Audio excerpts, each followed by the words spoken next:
শুধু আমরা এক উম্মাই না, আমরা এসেছি এক উৎস থেকে। কয় উৎস?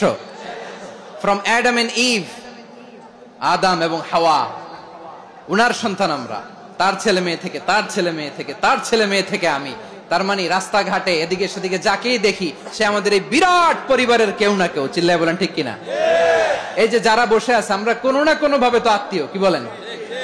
কারণ আদি পিতাকে সবাই বলে না, আদি পিতাকে, আদি মাতাকে হাওয়া আলাইহিস সালাম। তার মানে আমরা উম্মাহ এক, আমাদের উৎস মানে এক অরিজিন থেকে আমরা এসেছি। সূরাতুল হুজরাতে আল্লাহ চমৎকার ভাবে বলেছেন। এবং এই আয়াতটা দিয়ে 2022 সালে ফিফা ওয়ার্ল্ড কাপ কাতারে শুরু হয়েছে। দেখেন কাতার কি স্মার্টলি গোটা বিশ্বকে এক উম্মার কনসেপ্ট দিয়েছে। সুবহানাল্লাহ পড়েন।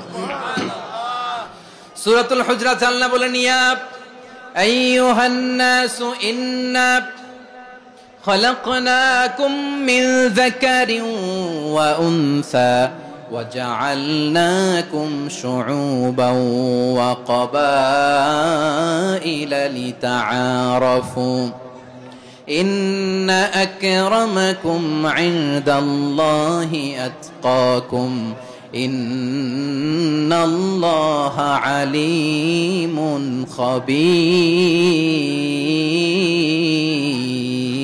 خبير। আল্লাহ বলেন, ইয়া আইয়ুহান নাস ইন্না খালাকনাকুম মিন যাকারিন ওয়া উনসা, ও দুনিয়ার মানুষেরা শোনো, তোমাদের সবাইকে সৃষ্টি করেছি এক পুরুষ এক নারী থেকে। আওয়াজ করে বলতে হবে পুরুষটার নাম কি? এবার আওয়াজ করে বলুন নারীটার নাম কি? মিন যাকারিন ওয়া উনসা, এক নারী এক পুরুষ থেকে তৈরি করেছি। যাতে যাতে দলে দলে তোমাদেরকে বিভক্ত করেছি, যাতে একে অপরের সাথে পরিচিত হতে পারো।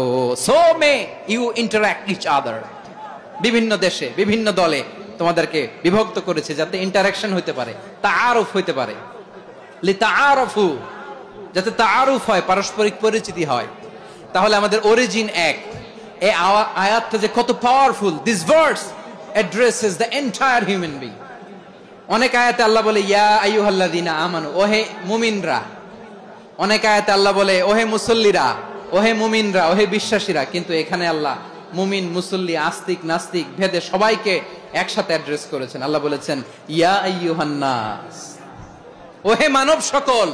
He addresses the entire human being regardless the colors, the races, the languages, the ethnicities, and reminded us we all from one origin. চিল্লায় বলেন আল্লাহু আকবার। আল্লাহ বলেন তোমাদের সবাইকে বানিয়েছি এক পিতা আদম, এক মাতা